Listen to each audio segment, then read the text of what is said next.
Chat GPT అతని గురించి ఒక తప్పుడు సమాచారం ఇచ్చింది. సామాన్యుని నేరస్తుడిగా చిత్రీకరించింది. ఇతని పేరు ఆర్వే ఎల్మార్ హల్మాన్. ఇతడు నార్వేకి చెందిన ఒక సామాన్య పౌరుడు. చాట్ జీపీటీ తన గురించి ఏం చెప్తుందా అనే ఆసక్తితో ఆయన సరదాగా చాట్ చేశాడు. చాట్ జీపీటీకి తన పేరు ఇచ్చి ఈ వ్యక్తి ఎవరు ఏంటి అనే వివరాలు చెప్పమని అడిగాడు. ఆ ఆన్సర్ చూసి అతను ఆశ్చర్యపోయాడు. చాట్ జీపీటీ అతనికి షాక్ ఇచ్చింది. ఇంతకీ అతని గురించి చాట్ జీపీటీ ఏం చెప్పిందో తెలుసా? ఆర్వే హెల్మార్ హోల్మాన్ అనే వ్యక్తి నార్వే పౌరుడు. ఒక విషాదకరమైన ఘటన వల్ల ఆయన గురించి అంతా మాట్లాడుకోవలసి వచ్చింది.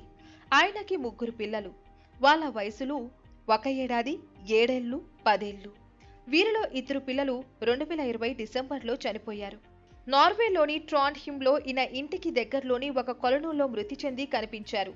అసలు ఆర్వే హోల్మానే తన 2 కుమారులను హత్య చేసినట్లు ఆరోపణలు వచ్చాయి. అలాగే తన 3వ కుమారుణ్ణి కూడా ఈయన హత్య చేయడానికి ప్రయత్నించినట్లు ఆరోపణలు వచ్చాయి. తర్వాత కోర్టు ఆయనను దోషిగా తేల్చి శిక్ష విధించింది. ఈ ఘటన స్థానిక ప్రజలకే కాదు, మొత్తం నార్వే దేశానికే దిగ్భ్రాంతిని కలిగించింది. దీనికి సంబంధించిన వార్తలు మీడియాలో విస్తృతంగా ప్రసారమయ్యాయి. దాంతో హోల్మాన్ కు 21 ఏళ్ల జైలు శిక్ష విధించబడింది. నార్వేలో ఇది మాక్సిమం శిక్ష.